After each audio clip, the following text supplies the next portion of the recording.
Ya, Assalamualaikum. Salam. Habib Bahar bin Smith. Assalamualaikum, Ya, apa salam. kabar? Terima kasih sudah diterima di pondok pesantrennya ini Habib. Ya, Di sama. tengah-tengah kemarin masih istirahat ya pasca pemeriksaannya Habib ya. Betul. Eh, Banyak orang yang masih bertanya-tanya siapa sih seorang Habib Bahar bin Smith ini yang mungkin kalau di beberapa masjid di sekitar dan tempat-tempat yang mungkin Habib sering berikan kajian syiar sudah sangat mengenal, tapi di ujung negeri juga masih ada yang bertanya siapa ini sebenarnya Habib Bahar bin Oh Smith yang begitu. kemudian kemarin dicari-cari oleh seluruh media nasional begitu. Habib, eh, bagaimana kemarin rasanya saat sudah keluar dari pemeriksaan di Bareskrim? Ya, alhamdulillah pemeriksaan berjalan lancar. Eh, dan saya dan tim-tim pengacara, kami kooperatif ketika mendapatkan panggilan pertama dari Mabes Polri, dari Bareskrim yang dijadwalkan ketika itu kami mendapatkan surat panggilan pada hari Senin. Ketika kami mendapatkan surat panggilan dari hari Senin, di situ tertulis tanggal 6 Desember. Ya, kami kooperatif, kami datang, disambut dengan baik oleh penyidik-penyidik. Setelah itu kami di BAP, dimulai penyidikan, tanya jawab. Para penyidik bertanya, saya menjawab. Setiap waktu sholat, para penyidik berhenti dan membolehkan kami untuk sholat. Ya, Masya Allah, para penyidik mereka menyidik dengan profesional, dengan baik. Kami disambut baik dan ya akhirnya kemudian dinaikkan menjadi tersangka tetapi tidak ditahan, dan kami sampaikan ya terima kasih kepada para penyidik walaupun ditetapkan sebagai tersangka tapi mungkin mereka profesional sehingga dibolehkan untuk pulang dan tidak ditahan. Kurang lebih hampir 12 jam ya Habib ya? Diperiksanya Kurang hampir ya? lebih, Kurang iya, lebih ya? karena memang jawabannya saya panjang-panjang. Karena Iya. saya ke sana bawa kitab-kitab, ada juga yang lain saya bawa banyak kemarin kitab-kitab.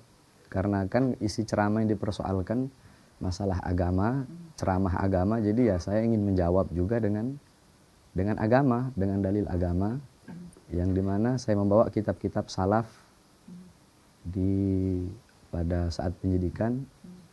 Saya ditanya, saya jawab dengan ayat Quran, dengan hadis, dengan makalah para salafun saleh, aqwalus salaf, sampai selesai. Ada yang sulit nggak buat Habib untuk menjawab 24 pertanyaan kurang lebih dari penyidik? Sebenarnya tidak ada yang sulit. Alhamdulillah semuanya kita jawab.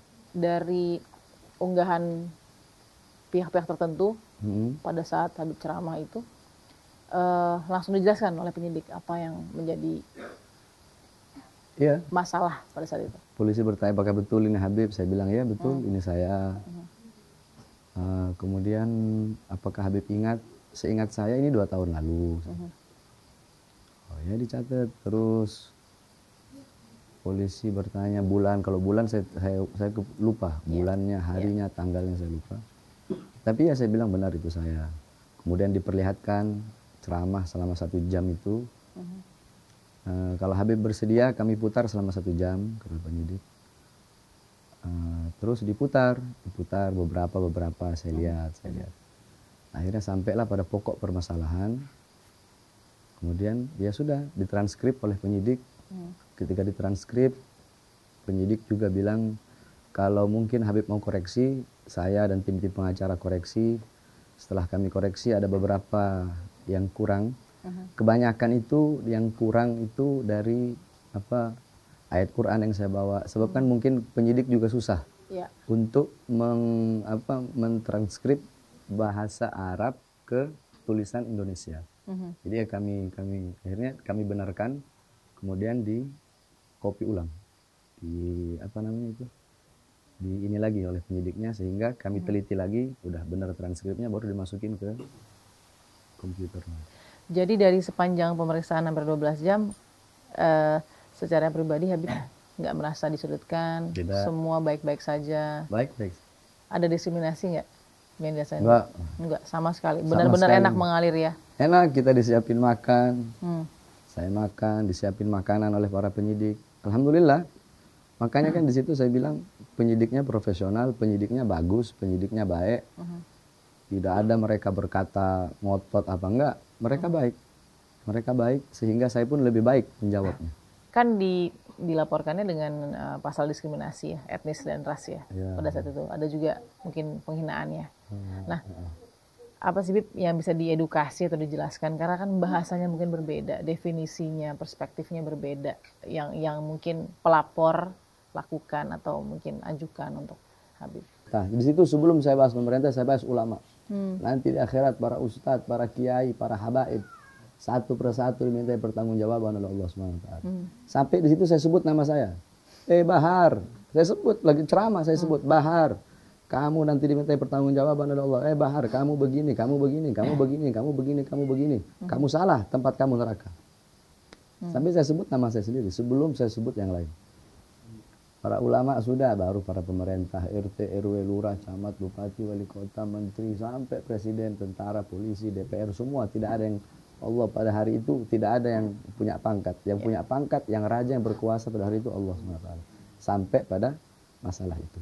Sampailah kemudian, jadi dari awal itu sudah ada jalur ceritanya begitu ya? Iya, sebab saya ceramah itu kan nggak mungkin.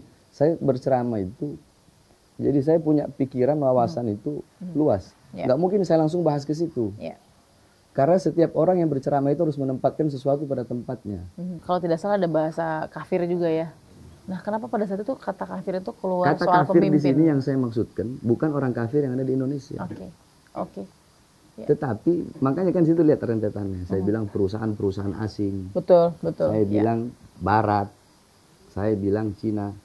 Maksudnya Cina di sini juga adalah negara Cina. Negara Cina. Negara Cina. Sebab kalau mau bilang saya anti sama Cina, saya punya abah, itu punya perusahaan di Manado.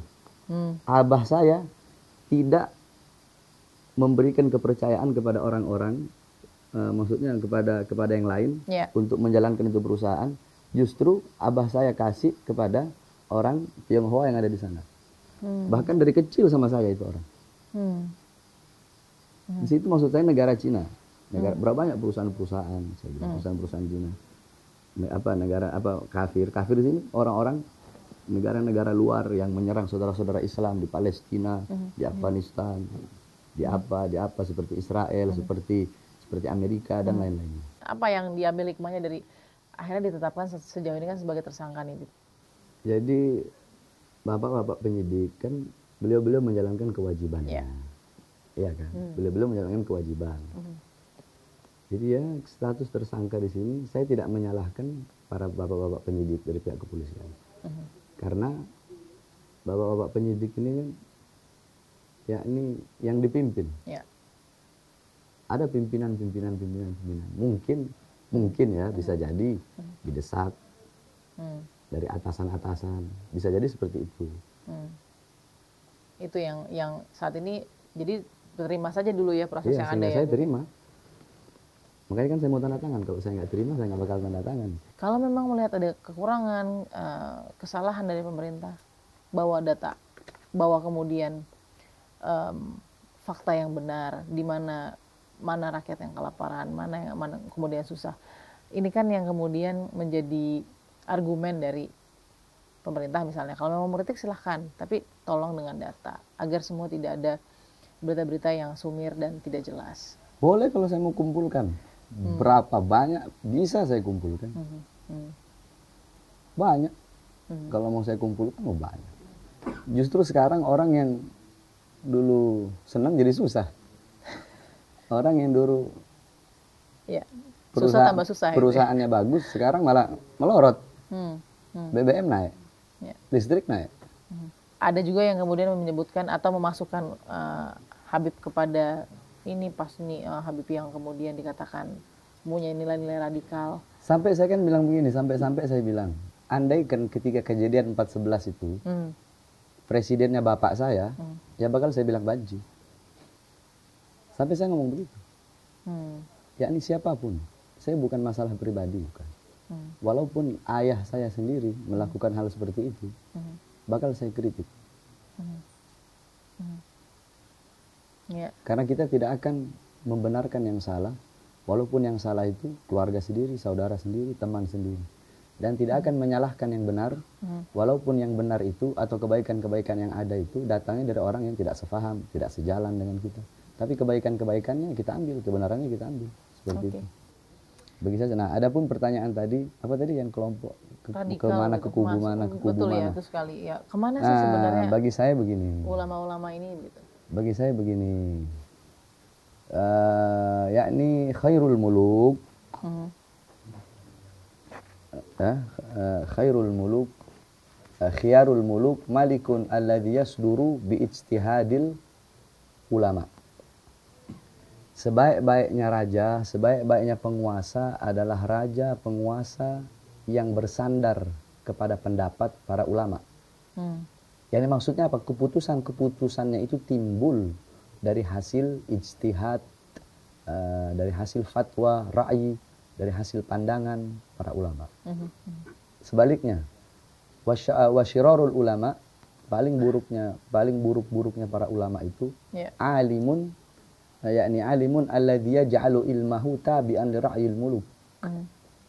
Yakni orang alim yang menjadikan ilmunya untuk mengikuti kemauan para penguasa. Jadi penguasa bilang A, andaikan A ini salah, A ini salah, tapi mereka akan mencari-cari dalil untuk membenarkan apa yang salah dari penguasa itu. Yakni ilmunya itu dijadikan untuk mengikuti kemauannya para pejabat. Seperti itu. Yakni katanya benar, bawa ayat Quran, bawa hadis. Kalimatul haq uridu bihal batil. Kalimat yang benar tetapi dipakai untuk tujuan-tujuan yang batil. Adapun kalau dibilang, oh itu ceramah karena Habib Bahar mendukung kubu sebelah. Itu ceramah kapan? 2 tahun lalu. Memang 2 tahun lalu udah ada pencapresan belum kanan kiri kan tidak. Jadi saya ngikut ya calon presiden yang diangkat ulama. Kalau bagi saya begitu. Terima kasih Habib, dan juga terima kasih juga untuk ponpes dari Habib Bahar Smith. Kita akan temukan fakta berikutnya.